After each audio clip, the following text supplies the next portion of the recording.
Welcome to the Utah PTA Pulse Podcast. I'm Mike Williams, Communications Director here at the Utah PTA. To my right, your left is...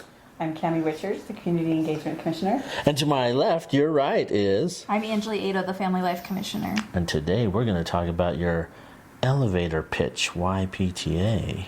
But first, a word from our... No. A word from our Angelee. A question. What was your first job? Anything else?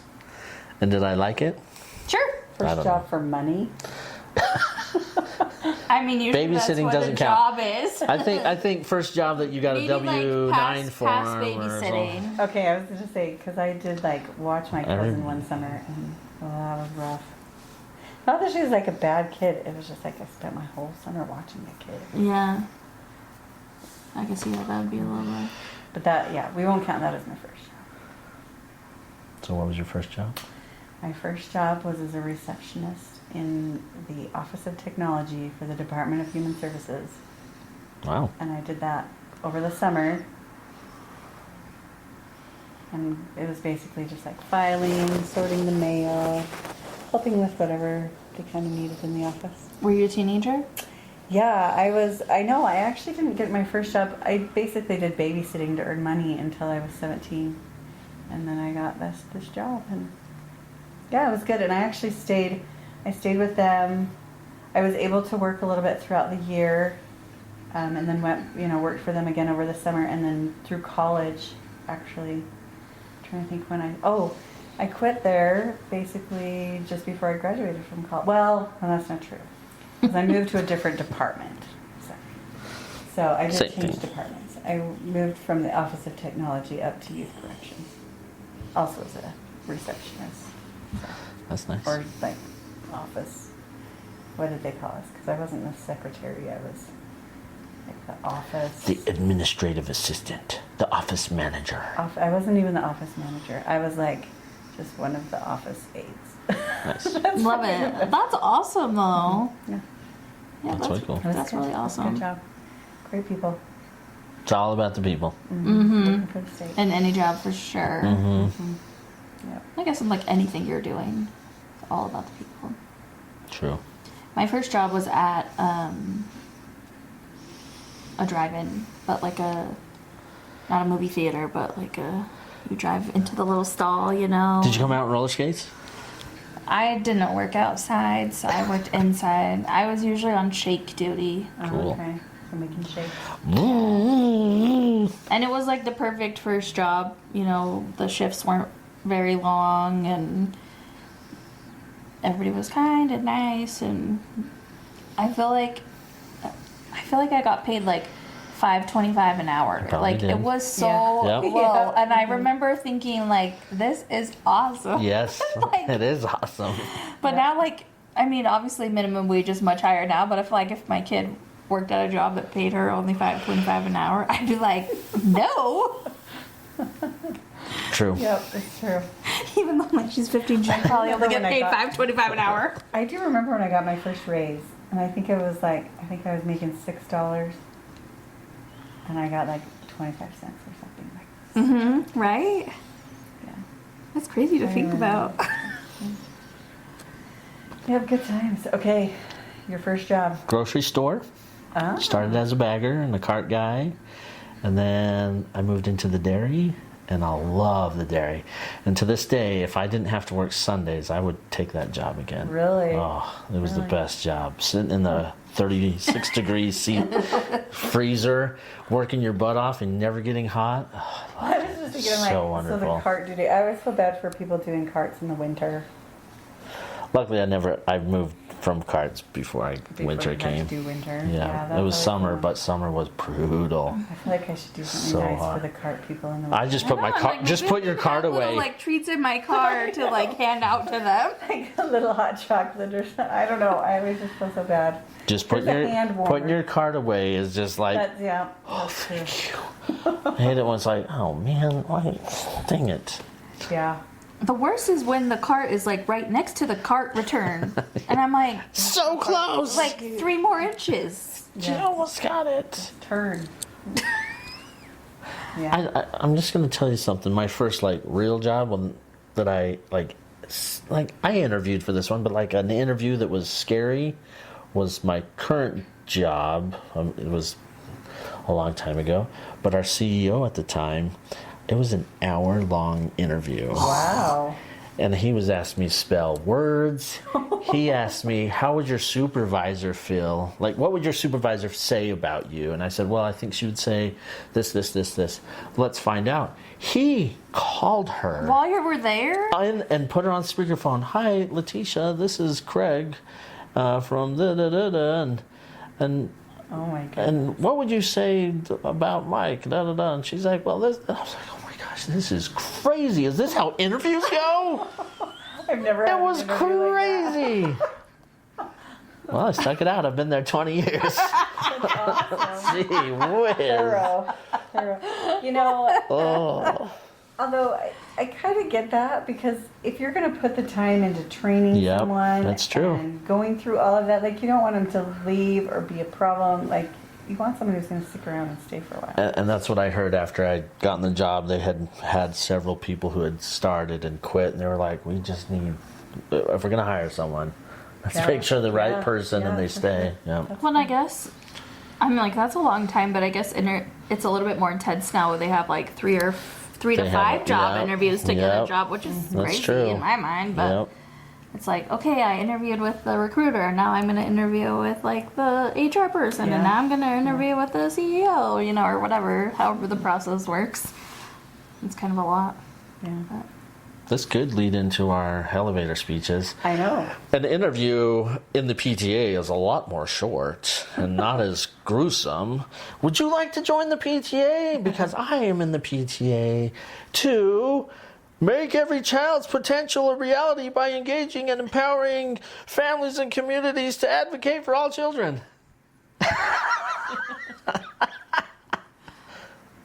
I like waving my hands. But really, like, most people, you tell them that.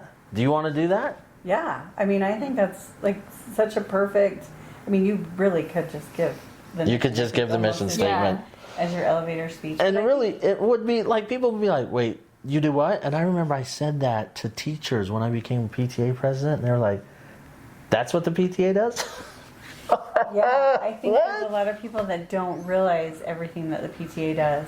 And I think too, that, you know, like sometimes we're working on like one part of that. Yeah. You know, we're not doing all of it necessarily at once. So, yeah. Well, I don't think you can do all of it at once. Like Yeah. I mean, we don't all have every single strength, and so where my strengths are going to be different where Mike's are, and so we're going to work on different projects, but we're both working to fulfill that mission. Yeah. You know, Yeah. and I think that's really great for all of our members is to take their strength and work with that. You know, and like, oh, like I'm good at talking with people. Okay, like let's teach you how to work in advocacy. Yeah. You know, let's get you talking to legislators. You know, if you feel comfortable around people, like let's use that strength of yours, you know, to better. Well, and helping work. people see, you know, that there are different things that you can do in PTA, and you know, we're all working towards that same mission. Yeah. So one thing I did this year with my local presidents is I asked them to go through all of the things that they had planned out that whole year and to see how it fit in with the mission. And I think it was really eye-opening to a lot of them to see like, oh, like this maybe like silly fun activity that we planned can actually further the mission if we just tailor it a little bit. Yep. Yeah. You know? And like I loved that. And then sometimes they were like, well, this activity is really doing us nothing. You know? So why are we doing this one? Or what changes can we make? Little tweaks, you know, like right now, as it isn't, you know, fulfilling the mission, but can we tweak it? Yeah. Or is that one of those things where are we doing it just because we've always done it? Yeah. And that I've seen that with like even Red Ribbon Week. Like we used to do it this way, and then I say, well, how can we adjust it that it empowers our kids or empowers the families or educates them? Well, we could just do this and this and this, and why don't we just focus on one day? And they do that, and it's this. Everybody's like, oh, I remember that. I'm like, there you go. That's so awesome. One little tweak from silly sock day to kids saying, oh, I had dinner with my parents last night. Like, whoa, dinner's with your parents. Like, that was cool to them. That was so cool. It was Yeah. impactful. Yeah. More so than a sock day. Yeah. Yeah. So just fun things. Well, and as leaders, like, you know, coming in, because I think sometimes people come into PTA like, okay, we're just going to plan parties, and being able to, as a leader, like giving your elevator speech or whatever, starting out the year, you know, this is why I PTA, this is why it's important to me, and formulating, you know, that. I don't know if that made sense, what I just said. Yeah, totally. That makes sense. Oh, yeah. And I think your why probably changes over time too. Definitely. You know, I'm just thinking when I first got involved in a PTA, I knew that I had just moved to Utah, and I realized that all the moms were at PTA. And I knew that if I wanted friends, I needed to do things where the moms were, you know, and some dads too, but Yep. Mm-hmm. Yep. but that's where they were. And so I was like, I'm going to go to PTA meetings. And at first, like, it was a little cliquey, the area I was in, and that was kind of tricky, and they weren't really good at explaining, like, what events were. And I'm like, Yeah. I'm new to the school, like, I don't know, like, and I'd never heard of, this was an activity in particular, was Battle of the Books. And I'm like, I don't know, what is that? I've never heard of that, you know? Yep. And, you know, so I just have to ask questions, and I felt dumb sometimes, and I'm like, wait, hold on, me again, you know, but my why has changed over time, Yep. you know, because at first, like, I didn't even know there was a mission or anything, but I knew that there was good, Yeah. you know, and I knew, and I mean, friends come with the PTA. Yeah. Yep. Like- They do. Like, that's pretty much, like, Yeah. my friends are. My friends are sitting next to me. Exactly. Like, you just make really awesome friendships. And I think part of that is, like, when you're doing good together, there's something bonding about that. Totally. Totally. I think my elevator speech, I remember, so being in the PTA and then becoming president, and I was like, I'm so technical. My brain is very technical, and hey, you should join the PTA because, and I was like, had I like these lists, I couldn't formulate. Like, now it's more of a passion than join the PTA to support your children. Join the PTA because as a whole we can go to the legislature. Join the PTA because there's the little things that can help children. In, like, when I talk to kindergarten parents, I get so excited when I talk to the new kindergarten parents coming in. Like, do you know the resources that are available to you? Do you know what BTA has done past? What things are on the national PTA website that teach parents? For me, the big thing was, how am I supposed to know where my kid is supposed to be, like, in their third month in kindergarten? I mean, you can talk to your teacher, parent-teacher conference, but there's things on the PTA or the national PTA website that say these are like the milestones for kindergartners, for first graders, second graders. Who would know that? So I don't know. There's so many. You get passionate, and special education. Who's our special education? Is it Karen Condor? Karen Condor. I talked to her at convention for like 20 minutes. Yeah. And she just knew so much stuff, and the PTA supports and the partnerships. And I was like, oh, give me more. So if anybody has special needs kids, like the PTA, and there's a page, like, right on, you can go into, or you could just type in, like, special needs, and it will pull up that page with resources. On UtahPTA.org. On UtahPTA.org, yeah. Yeah, which is so great. And Maybe Google too, but maybe not the best ones. Maybe they are. I don't know. Yeah. Who knows? just go to Utah, or even just PTA.org, which is the national site. yeah, there's some great things on there They have so too. many resources as well. Yeah. Yeah, both of those sites are great. And I think when you're starting to try and formulate your elevator speech, just like, why am I in PTA? Yeah. I think that's a great way to begin. Like, why am I here? And like you said, that's going to change. I mean, I feel like there's so many, for me now, it feels like it's hard to narrow it down, like, where do I start? like, why do I PTA? I believe in the mission. I think we do good for kids. I love the opportunity to advocate for them and try to make, there's just so many components and trying to get communities involved. And so it's almost like I have to think about it and tailor it to the person I'm speaking to. Yeah. Because there's just so many awesome things about PTA. There's so many awesome things. I think, okay, why I PTA, right? I'm always thinking of that. It's so weird. I'm always like, I'll be walking to work. I mean, I'm like, why am I doing this? Like, this is kind of time consuming sometimes. But I do it for the kids. But why? What do I do for the kids? What are the little things? And I love I give my elevator speech to my actual children all the time. Where are you going, Dad? Another PTA meeting? Yep, PTA meeting. And why do you do that? Because I want other kids that don't have the things that you have to allow them to have those things. Like, I want them to know what resources they have. And I'm lucky that I do have those resources because now my kids have them, but what other parents might not know those resources. So, anyway. Well, and just that it's every kid. It's not just, I'm not just advocating for my kid. Right. I'm doing this for my kid. Yep. I'm doing it for every kid. Every child. kid. And that's huge. And I feel like it starts with your own kid. Yeah. And you're realizing you want different things for them or you want more or whatever, but then you realize the things that you want for your own kid can be so beneficial to all the other kids. Yep. Like I know I've been like, well, this is what my kid needs, and I'm like, no, wait, all the kids need this specific thing, so how can we work to get them those things that they need, and I think there's a lot of power in that. For sure. So Angelee said in another podcast, I don't know if it's before or after this one, but I won't spoil it, but she talked about communities. And a lot of people will be like, because you said, we start with our children. Well, some people either don't have children or have children and they're all grown up and they're out of the house, but they can still be involved. And so what would be like an elevator speech? Because there are people on my road that don't have kids anymore. They've moved out. They're older. I'm like, well, they should be in the PTA, but I can't convince them.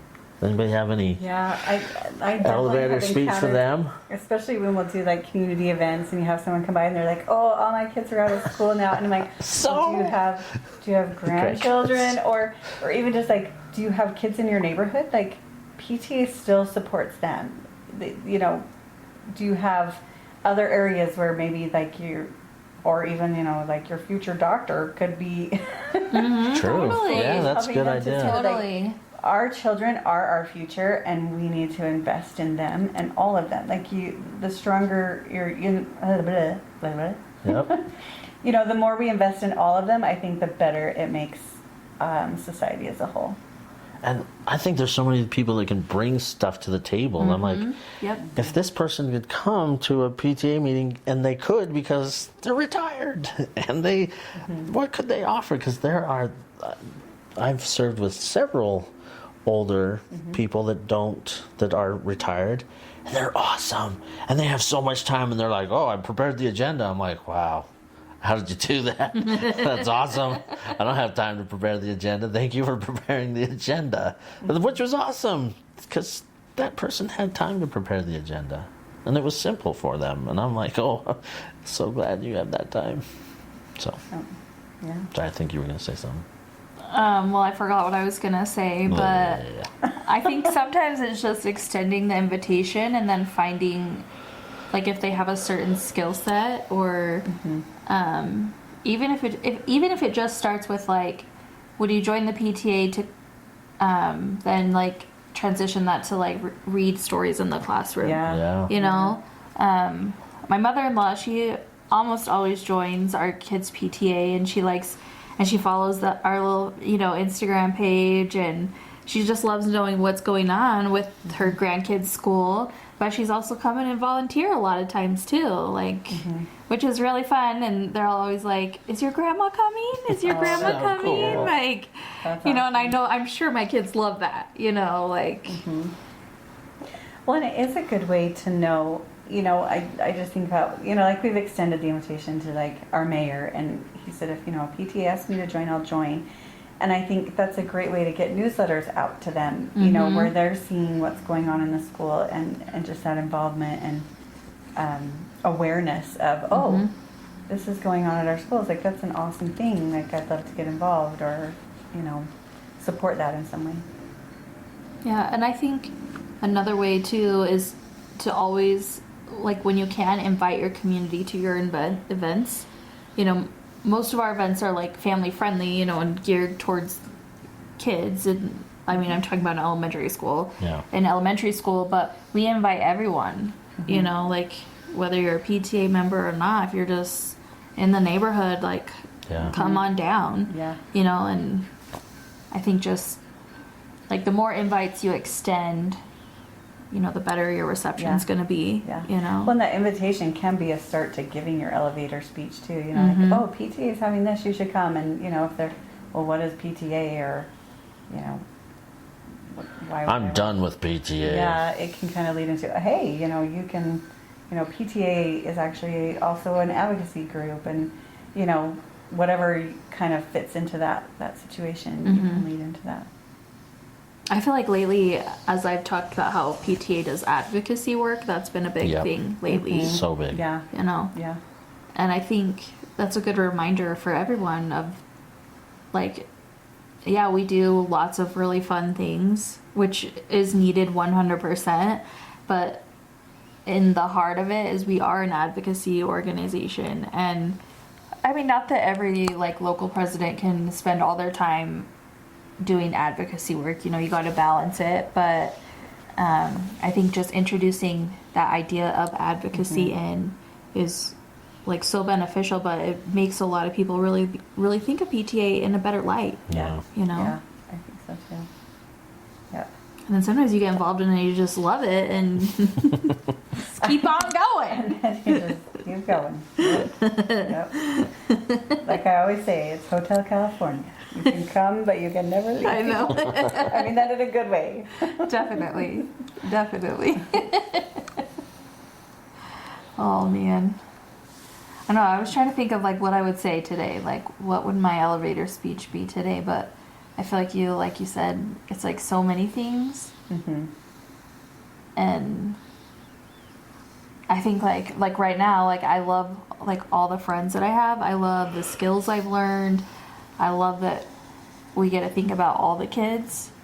And, I mean, I love the kids at my kids' elementary school. Like, I love them so much. And I think that's just, like, a glimpse of, like, the feelings that we can have when we're trying to advocate for all kids. You know, and that they're all special and they're all important and they're all unique and have their own needs, and the work that we do can help try to fulfill those needs as much as possible. Yeah. You know? I like what you said about, like, it builds, like, PTA builds leaders, I think. Yeah. You know, that process.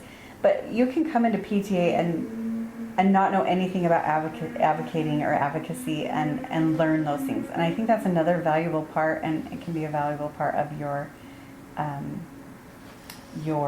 elevator speech, is talking about, you know, we can teach, if you don't know how to do those things, we can teach you. Yeah. Come and learn how to do those things.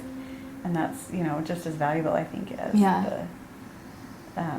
the other things that we do is building those leaders. Yeah, I think there's so many skills to be learned in PTA, and I can think of so many people that were like, oh, I could never be in charge of that or whatever, but I'm like, no, let's train you. Like, let's teach you how to do it. And they're like, okay, like, I can do this, you know?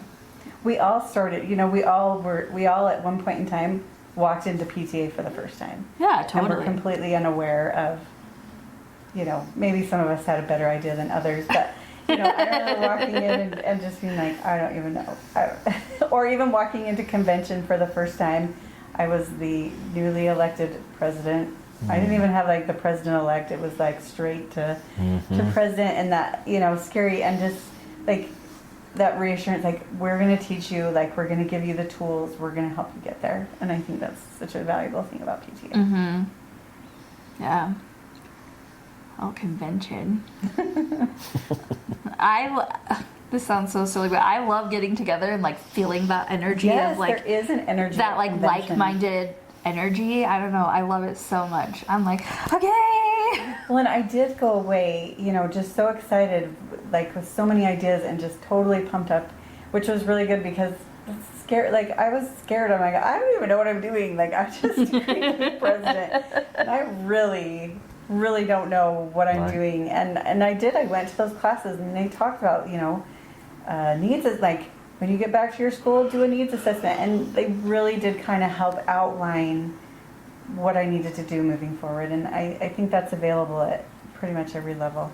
Mm-hmm. It's something that we're trying to work on at the state level, just Yep. making it even better. So.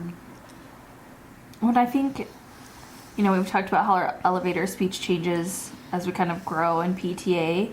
I love that we always have that ability to grow in PTA, Yeah. and I love that I've served in different ways, and I can keep serving in different ways, and try new things and be like, oh, I'm really terrible at the Red Ribbon Week coordinator or whatever, like I dropped the ball on the teacher meals, or whatever the thing is, you kind of learn. Yeah. I would be a terrible secretary, like terrible. Favorite position, by the way. As secretary. Oh yeah. I just get like too involved in the conversation and then And then forget forget to that I was write. supposed to be writing stuff down. Yep. Yeah. I was going to say the position that I shouldn't serve, but we're going to leave it. And I feel like I'm going to be There are put in definitely as places where secretary I feel somewhere. like my strengths come out and Yeah, places where for sure. my weaknesses come out. Uh-huh. And I think it's okay. Like you don't have to be good at every position in PTA. Yeah. It's not the goal. And you could definitely be trained to, I guess, get over the things that are your weaknesses, for sure. I think eventually I could maybe be a good secretary or Yeah. a fair secretary. At least have the tools put in Yes. you to be the best secretary you can be. Yes, for sure. For sure. And just helping people to see that, as you give especially if you're giving your elevator speech to someone new coming in, just going, we're here to guide you. Like PTA, is here to help you out. We see your value. Mm-hmm. We want you to be a part of this. Yeah, We do. we definitely do. We need everyone. Yeah. Seriously. We need to be welcoming. Mm-hmm. There's room. I really honestly feel like there's room for everyone in PTA. There's a place for everyone in PTA. Mm-hmm. It's just a matter of helping them find it. Yeah. Because PTA touches so many different facets of life, Mm-hmm. and you don't even have to have kids that go to your local school to be Mhm. involved in PTA, so Yeah. I love it. Mhm. It's going to be great. Okay. All right. Anything else on elevator speeches? I think one thing I wanted to say is don't be afraid to talk about PTA and to speak up. I think Yeah. sometimes, we're our own worst enemy and afraid Totally. to say things. So I think just to, finish it out, don't be afraid to say something. And if you don't know what your why is right now, that's okay. We can take some time and kind of develop what your why is. That's okay too. But definitely start thinking about why you're doing it. And like we've said, that why is going to change over time. But why are you doing it today? Why are you doing it right now? What's your motivation? And I like that. it's a good way to get started. Yep. Hearing other people's why Mm-hmm. might help influence your why as well. Yeah, totally. I've said totally way too many times. I'm sorry. You don't have to be in an elevator either. No, you do not. I guess I should have explained that an elevator speech is about 60 seconds. A 60-second, spiel on, why you PTA. Why you're involved in PTA or why PTA is important to you. But if you take an elevator to work every day like I do, maybe you should. Just like random in every elevator. Hi, do you want to join the PTA? Hey, maybe Let me we tell need to be you doing why. more of that. Should we do that? Start putting our QR codes in lots of elevators. Yeah. Okay, I love it. Yeah. Okay, time to dance. do it.